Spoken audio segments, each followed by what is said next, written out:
tango ekoki oyoyo tango yango yo ekoki Papa Stéphane Balamwange oyeye Tango Koki RDC, te Pestivino Mbote, Bozali les soucis belé en train de nous suivre. Merci beaucoup na fidélité Nabino. Merci na bande konyon so bali ko na biso partout mokili mobimba. Bosala biso sin place pour ali ko na biso parce que Michel Lelo e ko bangisa mo moke. Et Michel Lelo ko sala mo pito pale na mato na biso pe na mitema na biso meza émission moko ko tika la historique na motema na bino. C'est une émission de libération de cette nation, la République démocratique du Congo. Nous sommes largement menacés. Mabe makasi ya ali ko ya liboso. Ce qui te tira attention te mabe o ya ko panzande mboka ya ko ya ko bomande mboka. Mais ce qui te sali attention makasi, to bondeli, to bundi pe ya ko bunda bitumba. Attention na biso ko mi focaliser na o ya li ko sa mana ekolo nde to kolonga bitumba o. Parce que belé bali ko bongisa déjà ba ko sala biso mabe. Babi plus ou moins 60% de la population congolaise ba ko boma bango pour nous remplacer par des nilotiques. Les Américains, les Occidentaux, va comprendre déjà la majeure partie de la population congolaise, Balingimbo Kanabango, et Balikobo et balkanisation. Alors, Balobi, il faut éliminer plus ou moins 60% de la population au Balingimbo, au va remplacer la population au Bakokoufa, Bako éliminer, na 60% ya Banilotique, ya étrangers, ya Babikolo, Baliko entouré République démocratique du Congo. Parce que Angle Nabango déjà la balkanisation ya Mboka o et si échoué. Angle na bango aussi à prendre une partie des terres ya ko pesa na Rwanda pour que ba minerai o eza facilement o eza dit ko pesa lelo ya ko tanga lelo que États-Unis est la première puissance mondiale et tu as aussi les occidentaux à la deuxième puissance mondiale, à la deuxième position en puissance mondiale et ba banda ko zonga avec facilité ba ali comme on a déjà la traversée à puissance mondiale les autres qui en Asie, qui en Chine, qui en Japon et ali ko bangi sabonga avec ses déplacements qui se que dauti na Chine. Et Aliko Bangi Sabango. Et aussi Tshisekedi a encore pris des grandes décisions pour Nekolo, pour Namboka. Beaucoup de Bango Solelo. Le Rwanda est chité, l'économie rwandaise par terre. Léa Sebakanisa qui lokola qui bazubiso nando boami balé. Or, c'est déjà fin. C'est déjà la fin. Parce que Tshisekedi a outi na niveau à Luanda. Accompagné par Jean-Pierre Bemba Gombo. Une mission officielle na CRGL. Il y a des grandes décisions qui viennent de tomber. Et vous allez les comprendre ici. Et Martin Fayulu, au moment où nous vous parlons, à un niveau aux États-Unis, qu'est-ce qu'il est parti faire avec le lobbying? Pourquoi? Pour tuer ces pays. Et au moment où nous vous parlons, Ndeko Daniel Safou, Azana ni na Zambie, ni na Congo-Brazzaville. Il se cache dans un hôtel ici à Kinshasa. Et cet hôtel appartient à un opposant. Mais Safou, tellement qu'il a commis déjà vers sa fin, Safou a se réconcilié na Tshisekedi, a se repentir à Sengi Bolimbisi, à Simbi à Tcheloboko na Litama. Nous, comme nous sommes des Africains des Bantou, de Pessi ou bien encore de Limbisi Safou. Malasima a bandé la mais il faut répondre na Chissis. Na Assemblée nationale et Simbo Soko dia PC 5 jours. Il faut répondre na ba malobanion sur na ba propos sur le qui face à la nation congolaise. Mike Mukeba a abandonné la prison. On a tourné le dos à Mike Mukeba, il y a Ngambo, il y a criminel, il y a mercenaire Oyo. Salomo Kalonda Escadela. Et belé à Kolobezali. Ba révélation est belé. Parce qu'il y a un BP moto à soit Lobaka, à Panzaka, il y a Bombagate. Comme on a eu Ousmane Motombo. L'arbitre du peuple. Moi, na Tchango. Azana makile ba Congolais. Ana makile ba Kinois. Azana makile ba na Tchango. Makila bana Tchango yali kola la pongite bali koza le 20 décembre pour ba commissaire député a remplacé Safou. Ya kofinga te, ya kofinga ba mamate, ya kofinga ba kondité, a kofinga pe population te, a koloba a rosalande pour namboka. Ndeko Ousmane Motombo na pesho mbote. Mbote ndeko Jésus na pesi mbote na ba Congolais nyonso de père et de mère bai oyo bazwa mboka ya Congo lokola seul patrio bazana yango babate la yango. Parce que mokolo mwana akoboma mwana te. Muto aza mukolo mwana te ndi akolinga bakabula mwana. C'est l'histoire de la Bible que j'ai toujours dit. Le roi Salomon na moi baso bandoko ela mwana. Oyo adaleli mwana ya kufi. Azu mwana ya muninga. Lokola bango sazaki mibali. Alobi kete na changer. Mukolo mwana koyeba kaka mwana na ye. Alobi mwana nanga bandoko welela. Balobi toke n'est pas roi. Le roi était face à des situations où il y a senga boigna ba conseil na ye ba pesité pesa kaka boy roi lobi mais na kosala injustice té parce que la justice était incapable de trouver la solution. Balobi yo za roi yango no mona ka ba konzi bazaka na sagesse ya bwani ya Yahweh. Ce qui monte za mokonzi nzamba pesa ka sagesse na intelligence au-delà de la justice. Au-delà ya mibeko mais sagesse aussi ya mokonzi faut ça. Face à la situation le roi lobi toka bula mwana. Oyo azwa pato azwa parti. Mais mukolo mwana lobi mais mwana o 9 mois. On a monnaie la passe. Te bo pesa ye. Na le katana balabala. Na mwana ta mwana ndenga salini ndinga zokola. Un jour atana nzela akosimanga tana loboko. Oya seki mukolo mwana ta lobi te boka bula ye kaka to biso nyonso toka bwana kaka. Ba comprendre que mukolo maki abatela kanini liki na epone ko yete muto sa mukolo maki te ata ekufi eza problème te ya mwande omoni le Congo to na situation wana.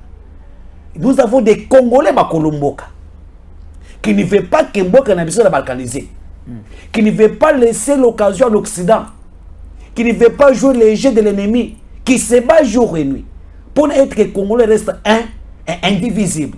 Maintenant, nous avons certaines personnes bakolo Congo te bakolo mwana te qui pensent que pour na bango bosangana ya bakongomane eza mabe esengeli kosalini esengeli kokabula Congo ekabona biteni pour na ya asepela. Alors nous maintenant qui sommes bakolo Congo qui sommes bakolo ndako to ko permettre que mboka bakabulango te ba ennemi wana bazanani eza ndenge bakatumbi ndenge ba Salomon Skadela ndenge ba Joseph Kabila et les autres qui pensent que c'est Tokabula Congo, qui pensent que l'unité des peuples congolais ont gêné Bango. Et si maintenant, nous maintenant qui sommes les responsables des Congolais des souches, des pères et des mères, ceux qui bakabolimbo kotokendewa, Dieu qui a créé ce Congo, il y aura 453 tribus. Nous aurons beaucoup de dialectes. Oh, ils ont richesse qu'ils tirent dans le d'abord. Ils ont richesse. Et tout le monde est encore. Mais oh, ils ont ba ennemi en mboka. Les gens qui pensent que ceux qui moko yindi lelo, lui a 5 passeports.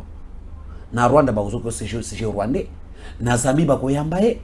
Na Italie ba kozwaye. Na Israël ba kozwaye. Les autres sont des Belges. Mais Kabila zalaka na passeport moko. Kabila lopango atata na zalaka ka Congo. Kabila tikala ko malibanda te même lorsqu'il était président. Kabila appelle depuis atika mboka ona Tshisekedi lo barana EPT. Boni boali kokoti na mambo. C'est la Kabila c'était Munyaranda. Azalaka na passeport moko. Papa na c'est Christopher Kanambe. Sa mère c'est Cécile je pense. C'est Ina Kumba Banyarwanda. Kabila n'a jamais été congolais. Kabila c'était un Rwandais. La raison pour laquelle Boye a Kabila au pouvoir, il a montré noir et sur blanc qu'il non à Rwandais. Il a donné tout au Rwandais. Tout. Comme quoi? Les services de renseignement gérés par les Rwandais. La police des frontières gérée par les Rwandais. Le chef d'état-major, un Rwandais. Bazui Bosco Tanganda, un sergent na armée rwandaise. Commissaire chef d'état-major. Oh, Aoutakuna? Oui. Commissaire chef d'état-major. Bazui Bisengeman ici que vous voyez. Un civil. Commissaire général de la police. On a eu beaucoup de gens qui ont été les chefs d'état-major, logistique et tout. John Numbi Aoutapi. Non. Bon, John Numbi c'est le fou de rébellion.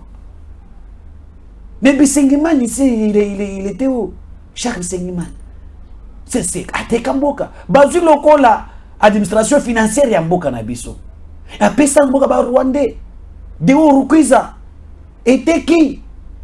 Deo Rukwiza un Rwandais tout fait. Conséquence tango akufi yao. Mais kuna ba kunango wapi? Na Rwanda. Na nécropole te. Na Rwanda.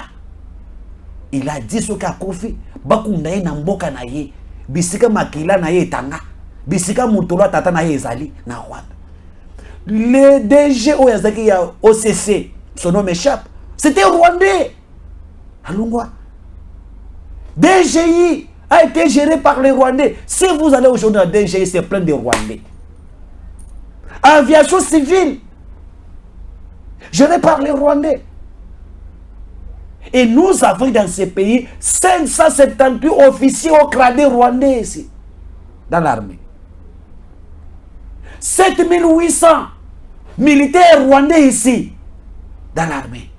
Et Kabila Azakina Bolimamboka. Est-ce que si Kabila était congolais de père et de mère? Est-ce que Ebik anniversaire il allait accepter ça? Tu sais que hier c'était son anniversaire. En tant qu'humain, en tant qu'humain, je n'ai pas un problème avec Kabila en tant qu'individu. Hein. J'ai toujours contesté le plan de Kabila de déstabiliser les Congo. En tant qu'un humain, chacun a droit à fêter l'anniversaire. Je CPL ensemble, il passe à Kingakati Masanga, Joseph Kabila Zakali passe à vous voulez que vous soyez mon dit quoi? Je vous dis que Joseph Kabila Zakali passe à sa maman est qui? Maman Sifa n'a jamais. Maman Sifa, elle ne sait pas même Nzela ya maternité. Maman Sifa. Comment ça? A évité pas si à moi ça ko botate. Donc produit Maman Sifa botate. A botate. Comment ça? Je vous dis biloko a on lobaka si Maman Sifa boto data mwana ye moko. Même sa famille ba Maman Sifa tikala ko botate. Bon Zoé. Maman Sifa c'était une femme libre. Na ko sala buzo ba tout ça ka boy avec des produits tout ma beauté qui m'a abotate. Je t'informe. C'était une femme libre. Musée Zoé était une femme libre. Age Musée Zoé là qui est. À ça que déjà prêt à kobotate. Et Azoé qui ba Kabila lokola aboko la bango. Et Kabila c'était Munyaranda kaka malobaka en 2014. Ce qui est au sommet du Congo, Sobanya Rwanda. Tu étais où? Kakam l'a dit en 2014 que même ceux qui est au premier niveau, quand on dit le premier niveau, c'est le président de la République, non, sont les nôtres. Ils viennent d'ici. Parce que Kabila est congolais. Bon, selon tes explications. Parce que Zoé a expliqué clair que Bango, Baye na famille à Kabila, na 1997.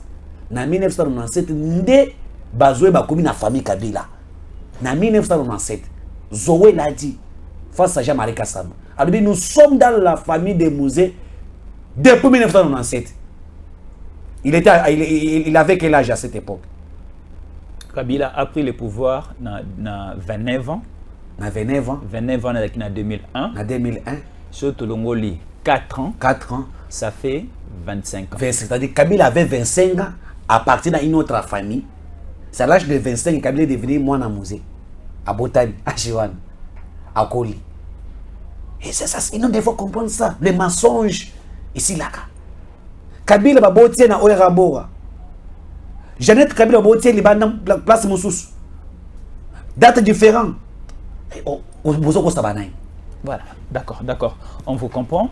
Alors, selon vos explications, de comprendre que nous sommes largement infiltrés. Nous avons un sérieux problème en interne au niveau du pays. Et le chef de l'État, tu sais que lorsqu'il est venu, alors qu'il les voisins moyens, comment est-ce que il y a libéla dans Katamboka, mais ça continue toujours à tarder. Et tu sais que dit, à côté si on a EAC, et EAC Tomoni, Libo Tamoro ya Sika, armée régionale et mais armée on a depuis hier, donc dans la 6e, 7e, 8e mois en Otozali, armée on a sur terrain, bali ko ça les loroté. Alors la population congolaise tellement que mandat na bango pese comme na suka to senga ki bakende. Mais subitement to moni na sommet na niveau ya Bujumbura, balobi ba kiseli bango le Mikolo ti le 8 septembre. Ba continuer ko sala.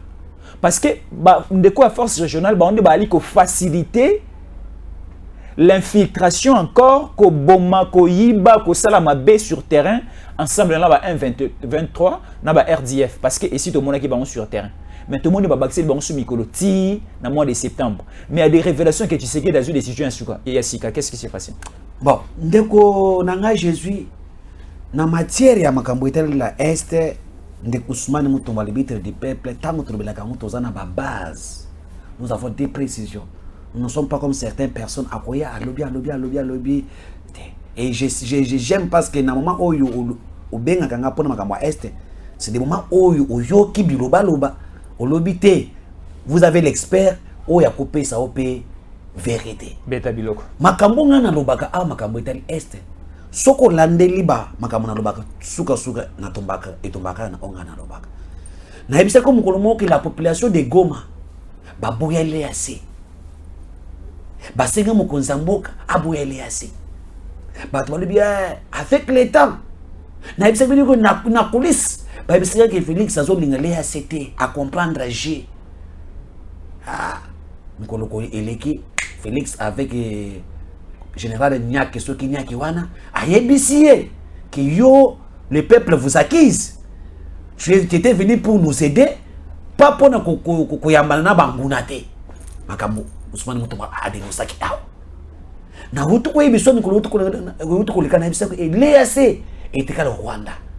L'EAC était kala Uganda. Et ce que je dois épingler, que les gens ne pensent pas que l'Ouganda est sain. Traître. Na yebisa ko awa ke makambo no sozomona oyo. L'EAC ba ipona ko sunga biso te. L'EAC baye pour accomplir plan à bango ya ko balkaniser est. L'EAC travaille en collaboration avec le Rwanda. Mikolo tango eleki oyoki kino législateur militaire rwandais bazaki na katali na Goma ba remarquer ki bango basaini ba expliquer bango ibi mo mawana. Tout ce que je vous dis tombaka. Et les lois je vous dis l'EAC ndenge basawana. Ils sont venus favoriser l'occupation, favoriser la question. Na kindeki na histoire. Si le Soudan est Kabonaki, l'armée qui a facilité cette Bokaboniwana est armée Oyaba Kenya, ba Ougandais, hein, Bango, nde ba kendaki ko faciliter l'okwana. Bazala ipe na Soudan. Basaki pe kuna. Bisika bango bazo pona ko sangisa bango basaka nini ko kabula ba facilitaka. Alors les géants Congo otozana yango lelo tout le monde balingaka bisoté etandi na biso ba minerai na biso aucun pays voisin balingi bisoté. Leur plan est de faire comment ko kabula Congo pona ete ketotika na ndango akiteni. Alors, lorsque l'armée de l'EAC Bakosaki présente Tshisekedi, je l'ai dit, Tango Tosadere Nakati l'EAC, il y avait deux missions qui étaient primordiales. Les gens doivent savoir ça aujourd'hui, c'est la vérité. Lesquelles? Mission à Liboso. Après qu'on s'en va investigation, le président Tshisekedi a comprendre que ce que les lois ont déclaré guerre dans Rwanda, le pays de l'EAC ici qui nous entoure, avec leurs chars dans ces articles que j'oublie, Bakoya pour appuyer au Rwanda pour nous faire la guerre, parce que ça moko nakati na bango. Selon chars de la communauté de l'EAC. Qu'est-ce qu'il faut? Et sengeli, tokota nakati wana. Toyeba plan na bango kuna, mukolo tokozwa décision ya ku attaquer au Rwanda, bango be batala. C'était la première mission stratégique. D'où tu côté dans l'EAC. Bon, mon état où tu continues dans l'EAC. Avec quelques jours après, état de siège. Vous comprenez? État de siège ayé avant EAC bien après EAC. Après EAC. Après adhésion à l'EAC, l'état de siège ayé. Pas toi comprendre qu'un côté. Kakawana, Rwanda lobby, Kaka Masiliki, comment bakangi état de système informé? Toi tu es qui pour t'informer pour l'état de notre pays? Et après, deuxième option, vous avez constaté que l'état de siège de côté que par rapport à la demande, hein, il y a un opérateur économique en Abisso, il y a Est, au bas qui marginalisé par rapport à impôts et taxes et tout ça. Mais l'objectif était de découvrir l'ennemi, de combattre l'ennemi là où il est. Ce qu'on lingo bunisandoki, il faut me faire ndoki non. Na bisika bango bazali. De tout côté na kata état de siège. Et tout la décision que nous avons pris, l'état de quoi l'EAC bakoma qui na difficulté bako soutenir na nani bako boya nani parce que tout le monde nous sommes régis par une charte nde umonyata Rwanda le loazo kemba wana c'est esa mayele ya Tshisekedi stratège c'est la stratège ba comprendre ka côté et le Rwanda est coincé même d'autres pays là ata bali baya na zeli ya Rwanda bazo banga balo mais nous sommes ensemble ce que toke pana ye moko ekoza que trahison blocade. Et ils ont monté à Tshisekedi dit que non. Nous avons vu ce qui se passe. Le président kenyan a écoute que non, la Kenya na bitumbitali na Est mboka Congo, Kenya a perdu plus de 10 milliards de dollars américains à cause de la guerre de l'Est. Tu vois, voilà comment à travers le port de Mombasa, voilà comment la RDC est très important pour tous les pays voisins d'Abisso. Dans ce sens ici, on ne peut pas accepter de perdre. Nous devons faire une force, composer une force de l'armée qui n'a jamais existé. Hein. L'armée de l'EAC n'a jamais existé. Tout y a quoi appuyer. Le coup nous avons beaucoup d'Abisso. Si l'armée de l'EAC besoin pouvoir yakuya, c'est parce que nous sommes dans une même communauté. Peut-être la bonne foi est là. Nous devons combattre les ennemis ici, les faire partir. Mais tant que Bango va commis, ils ont montré maintenant leur plan. Et le plan était de quoi? Faciliter la balkanisation. Ils ont violé ce qu'ils ont décidé. Et ils ont s'attaquer les paisibles citoyens. Ils ont s'attaquer à des Wazalendo. La complicité. Bisikale a assez afandi. Nde bisikale me fait sanini afandi. Ole a assez akolé na tongo. Ne pe oye fait sanini akolé na tongo.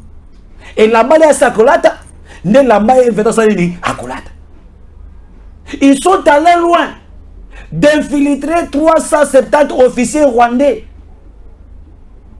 au sein de l'EAC. Ils sont allés loin de permettre plus de 2500 militaires à 4000 militaires rwandais va rejoindre Nini M23. Parce que Bango Bazali qu'on garder M23, qu'on facilite Bango pour récupérer Mboka. Ça c'est la complicité. Lorsque Félix Tshisekedi Tshilombo a compris que ces gens ici ne sont pas sincères, parce qu'il y a plusieurs fois que non, Bolobaki Tshisekedi a Benga Kagame. Mon frère. Et je le dis, Kagame est le frère du Tshisekedi. Comment ça? Et le frère en tant qu'Africain. Nous les Africains, lorsque nous sommes dans les bandes d'Amboga, tous nos frères, il n'y a pas de Camerounais, de Brazzaville, nous sommes des frères.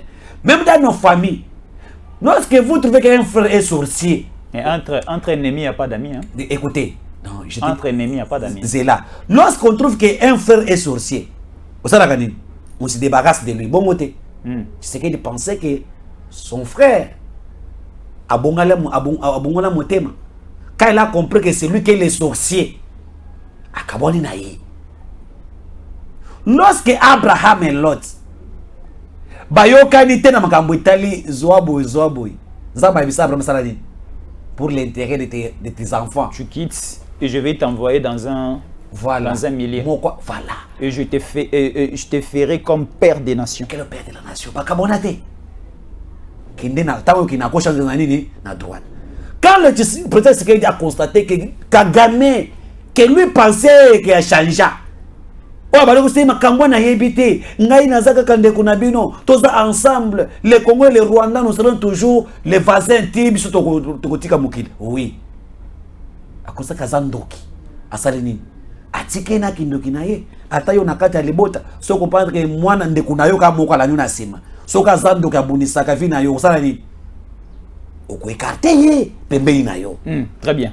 Très bien. Alors, Ousmane Mutombo, on a compris déjà les soucis de Tshisekedi et des Alaki. Bandeko Oyo. Toualiko Kabwana Bomba frontière na partie est. Basala na communauté na Bango. Tshisekedi a CPDP. Congo na biso ekota na kata communauté. Congo ekota na kata communauté. Pona ko silisa bitumba. Tshisekedi a bengi armée à communauté wana. Oto bengi EAC force régionale baya ko sunga biso. A bengi bangote. Yo kana liko yate. Est-ce que nazo koma kana nazo na chaka mwa mungwa. A bengi bangote. bango nde bateli ba intérêt na bango ba proposer pour ce qui se passe chez vous. On peut vous aider en tant que frère et ami. On est des voisins. Team de la yo.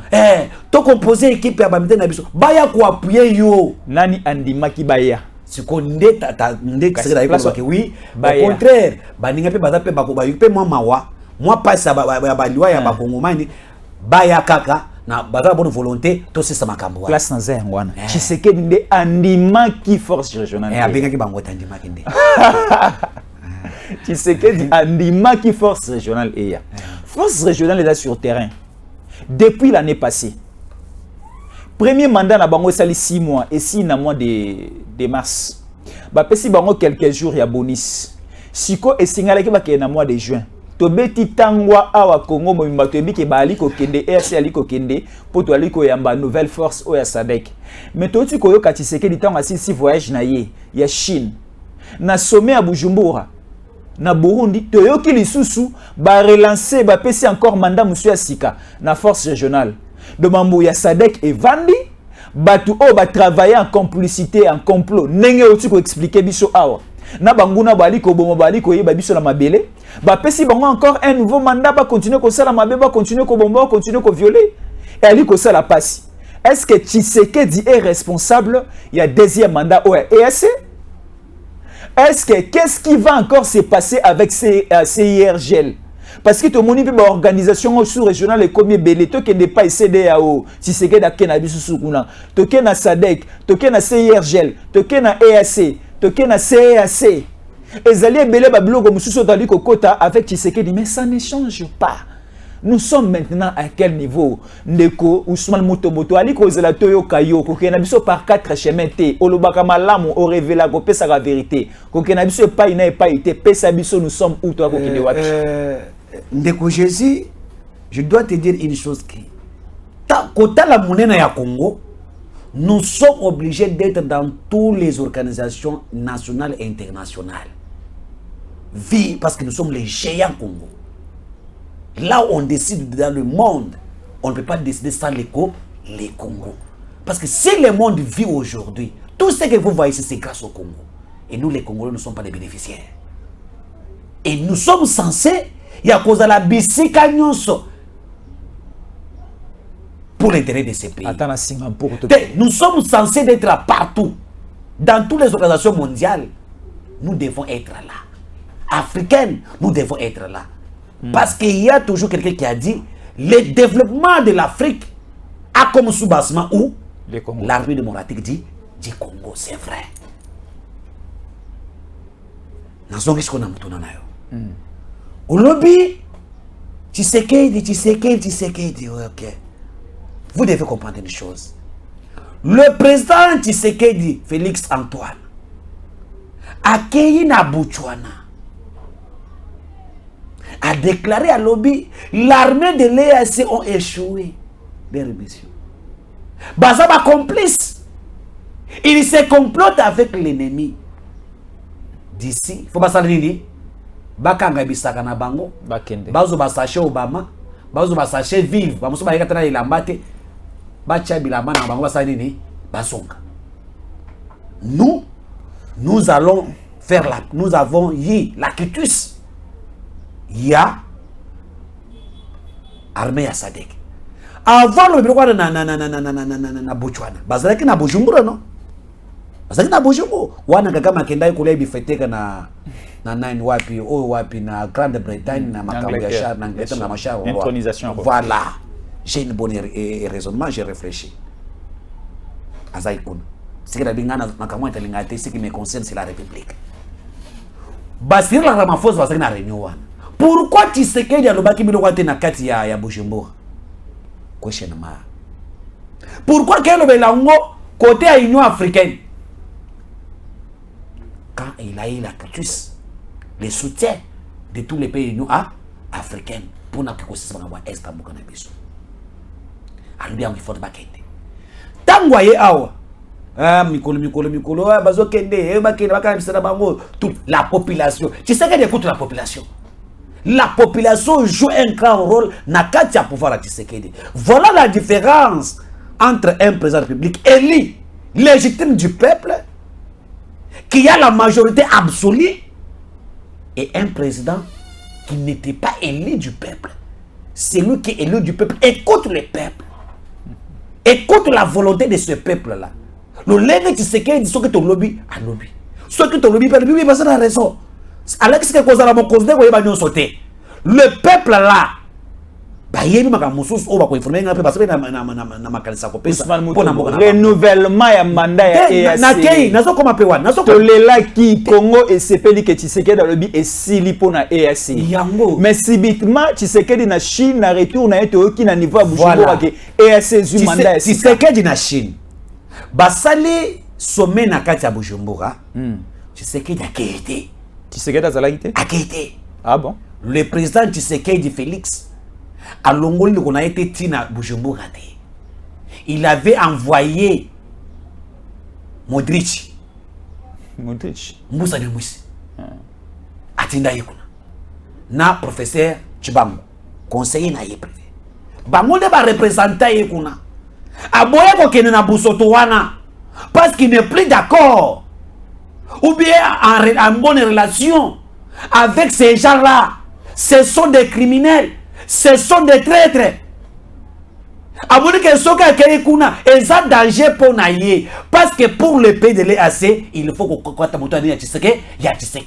c'est possible que le wana pour bombarder. Bazana expert na makambo wana. Après ça va comprendre que ces gens se montent dessus. Ils ont dessus la République. Ce sont des traîtres. Je ne peux pas se mettre ensemble avec eux. Il a écouté Ousmane Moutomboué et Fisto en colère. On a dit, le président ne se déplace pas. Et le président nous a écouté à se déplacer. À Tiniboussa Namousi, na professeur Chibamba Kekuna. Le colère ya boyko Kenya. Ces gens-là, le corps bazana dictateur. Bazana lolendo. Bazana orgueil. Ba comprendre ba réalité mon côté de kunanga Jésus ba ndekwana ba décider ndenge ba décider makaba kopona général oya o remplacer qui Niaga on comprendre makaba ils ont décidé de remplacer ce général sans la volonté sans consulter même le gouvernement congolais ni certains présidents de l'EAC orgueil ba tie orkana bango Angers ba décider que non l'EAC ba kozala wana pour leur mission. Souvenez-vous. Le ministre des Affaires étrangères kenyan alobaki na yeke bakotika bakolongera DCT za bongote bakolongate boyaki na kimi pona kolongera futo benga na bina makasi ba décider balobi bango ba prolonger mandat ya l'EAC ti le 8 septembre sans la volonté ya pays où l'EAC azali. Écoutez l'orgueil de ces gens. Maintenant Mboussa qui était présent là, Mboussa n'avait pas signé au communiqué final. Mboussa n'avait pas accepté au nom de Congo. Écoutez, du Congo. Mboussa n'a pas accepté ça. Mboussa n'a pas accepté ça. Et si vous avez écouté Mboussa il a frappé le Rwanda. Il avait démontré la complicité de l'armée de l'EAC. Bazouba décision na bango wana nde Mboussa bazongi. Nikoleliki nikoloto samedi otukoleka awa. Mkonzamboka nakati wapi? Nakati ya Luanda. Abo kendelea si akina Luanda. Na Luanda dans le pays de CRGL. Certains pays de l'EAC bazana nakati wana non. Là-bas, il a dit ONON. C'est-à-dire Félix Tshisekedi a refusé la décision. Il a rejeté la décision de Bujumbura de l'EAC. Pour naïe, l'armée de l'EAC doit partir. Et nous devons laisser la place à l'armée de SADC qui sera déployée dans quelques jours. Et les pays de CRGL ont condamné le Rwanda. Les pays de CRGL ont accepté, ont soutenu le déploiement très vite. Il y a l'armée Anini, il y a SADC. Il y a quelque chose que je dois vous dire aussi. Batumalobi Kembemba a démissionné. Parce que dans le conseil des ministres, le 5e conseil des ministres, même Bazara qui était. Oh, Mbemba, le tondo là. Mbousi na mbousi. Kabalobi ka le tondo, balobi ka mbemba le tondo pour nani. Bazara qui na mission, na Luanda. Il y a préparatif, il y a sommet, il y a CRGL. Tant que monde se dit à Kitikuna, on a qui Mbemba te. Ces gens qui ont dit que Mbemba a démissionné, bakola kisanga mbemba wana za mbemba ya bango ou bien mbemba ya biso to yebi ata mokanda lettre démission ata mokanda ezate. Et là-bas tous les chefs d'État étaient là, ils ont condamné le Rwanda. Et le président Tshisekedi a dit lui makambo ya l'EAC Italiété bakende s'ils s'opposent et ils seront considérés comme le M23 et l'armée congolaise sera prête de les attaquer. Ah bon? Na réunion na bango basaki ba 4 présidents basaki wana, il a dit ça dans une réunion en huis clos. Et nous le collègue qui tozaka na tokotaka partout, on nous a dit, il a décidé la raison pour laquelle après la déclaration finale de CRGL, on encourage les Congos, on soutient les Congos, on a dénoncé la question rwandaise, on soutient les déploiements, bah c'est plus vite que possible déploiement ya armée ya SADC.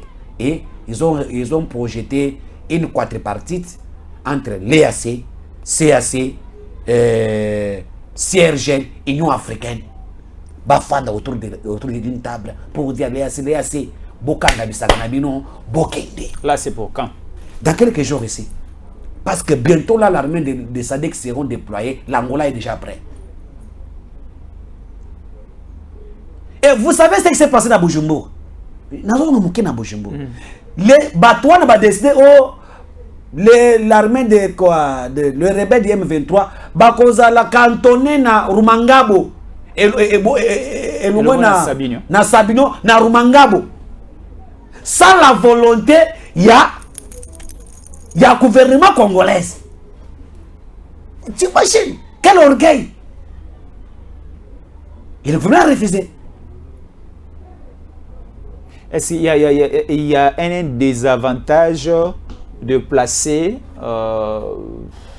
les cantonnements au niveau du Rumangabo? Oui, mais parce que quel est le désavantage? D'abord, les Rumangabo, ils ont na bâtiment na biso Ruchuru, mais ils ont parmi une grande cité moko munen au pe ba minerai ils ont ébélé. Oh, ils appellent proche de Menago Makaka. Vous comprenez? Mais ces gens-là étaient dans Sabino tout le temps ici, parce que dans Sabino. Dans Sabino, c'est mieux que Rumangabo. Oui. Parce que dans Sabino, Bandakala. Et quand on dit que les conditions qui sont, ils ont à Sabino, ils ont bien été dans Rumangabo. Mais quand ils étaient là avant, parce que dans les conditions, les traîtres. Et nous pensons qu'avec Tshisekedi, nous sommes déterminés. Je me dis, nous sommes Satan côté là-bas, mais ce que moi je demande, c'est que notre armée, on ne doit pas être là pour répondre. Nous devons attaquer ces gens-là. Malgré c'est le fait et respecter en haut. Mais Bango va continuer à se comploter avec le M23. Bazan un territoire Nabiso. Il faut les attaquer dans notre territoire. Et lorsque nous attendons que Bango va attaquer, nous allons répliquer. Là, ce n'est pas bien.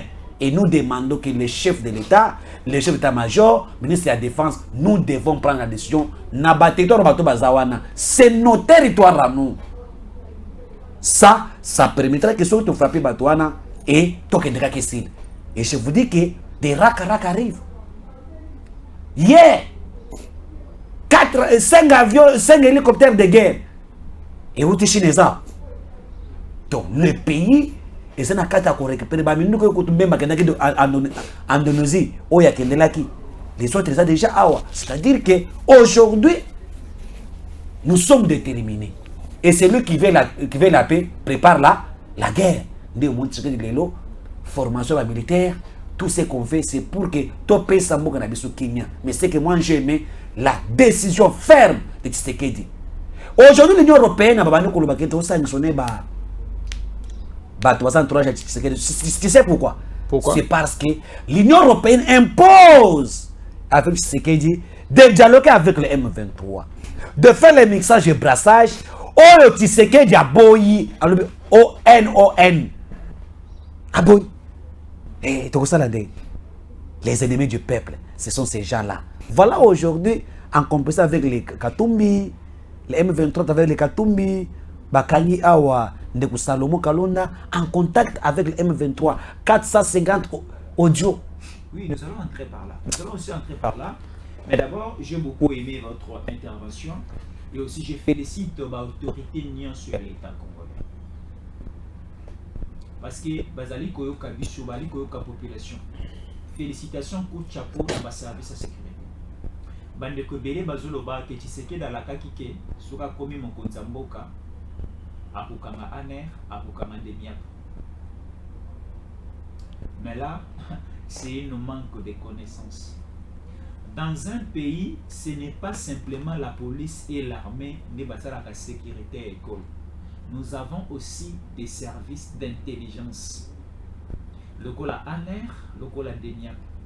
Donc, Tshisekedi a coquité pour a commis déjà président, a coquité Kokanga Aner na Deniap. Parce que ce sont les services d'intelligence qui assurent aussi la sécurité nationale. Et si comment qu'on a l'armée et si comment qu'on a la police.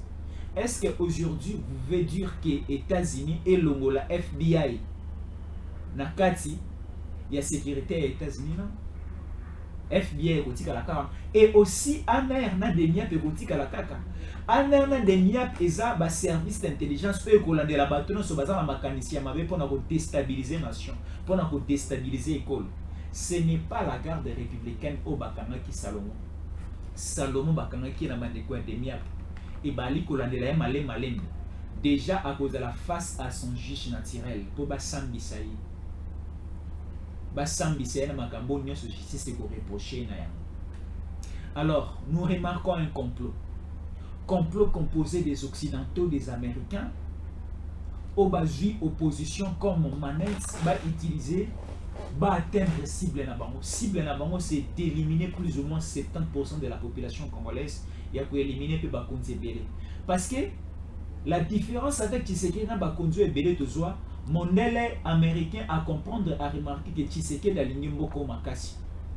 Pendant que vous avez mboka on est bandé que vous bien avant et comme difficile parce que Tshisekedi a kangi ba porte d'entrée. Alors il faut commencer par éliminer bakonzi o baliko kambalelo et ba comprendre que bakonzi alelo ba la musipe la conscience congolaise ba congolais belé na biso to aliko sala mosala ya ko lingisa Congo et pas ba congolais belé ba lingi mboka na bango et ba lingi lisusu te projet ou encore ces slogans de balkanisation. Balobina Tshisekedi na population oyo ya patriote bakomi na Congo et comme difficile pour atteindre la mission na biso. Alors il faut to boma population to boma na bakonzi. La seule solution au bazui. Alors pour atteindre cela, bazui comme bouclier l'opposition ne va accomplir mission. Yango tout monde ba yo bande ko bele bali ko tambola. Ba osala marche le 31. Ba osala bo ba ko tsa embrayement sur terrain pour na esala ke mombole ko tamboka. De Cosman Mutumbu. Démarche et opposition n'engé bali ko sala. Notre complot international n'engé na sénacé aliko salama. On nous dit le pays est en danger. Parce que l'homme de Kingakati aliko lobate menacé c'est pas aliko salama sala naï. Katumbi esi bakangi conseiller naï na mandoki. Bakangi na ba voice, na ba communication na ba nguna e ekolo, na ba wilungoma, na ba mama chuchu ainsi de suite. Parce que to baki dossier à mama chuchu e ko bimisa singama tembele. Tala lelo Salomon bimi. Lobi to goyoka bande ko musu ba ko bima. Ba Mike Mukeba na ba staff place bali bazali ko senga nzambe bolimbisi. Ba komi ko senga Tshisekedi bolimbisi to yeba ki te tala makambo komi ko bima. Tshisekedi ozamo na ekolo meba oyo to kanisa yi bali ko kosa biso na musolo bazaba na ekolo te. Usona moto ali ko kindo na mboka. Bon, ndeko Jésus, merci parce que esengeli ba yimboka ba yeba vérité. La vérité aujourd'hui, c'est clair. Et c'est clair que la lutte que nous faisons, pour nous garder la souveraineté en Mboka Nabiso, il y a certaines personnes qui ont en Mboka Oyo. Bayaki bamsuaye bana batanga. Batanga na Mboko. Bamoso to yaba papa na bango ba wuta kotu na makamwa etele radorf. Azobo ma ba juif nyonso. Papa na bango akimi se na wapi na Congo. Bato biso to yamba lelo nde bakomi ba ennemi ya peuple congolais. Montaya pona ça la classe naïe. Les lois commis congolais presque tous les congolais qui bat à se comprendre contre les congolais. Mon papa na yo, c'est grâce au Congo que ton père a botayo.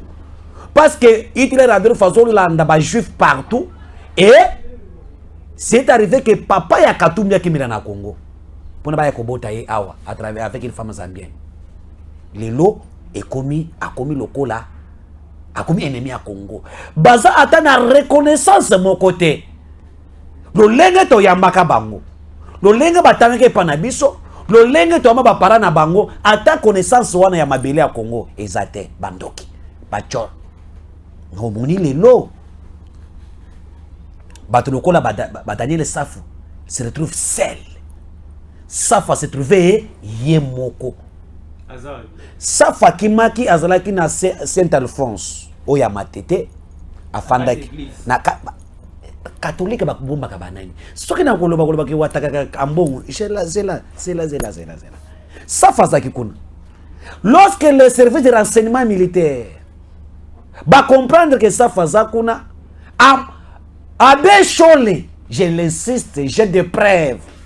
Abbé Chole aye na cortège na ye bakoti kuna na butu babimi bazui Safu bache na kata mutuka akena ye wapi na baloko ya Senko bisika babombaki Kalev Mutombo na ebisaki yo Kalev Mutombo babombaki wapi na baloko ya Senko nde kuna ngai tout l'état ici Kalev Mutombo muto abuma akomisina kuna chambre froide ya mikoa ya bato le tout puissant muto apesa mituno mo basango était devenu les chouchous da mongo babatelaki na kati ya baloko ya Senko. Lelo c'est lui qui a donné un message de xénophobe a béni appel à une station à la haine tribale babombi na Senko.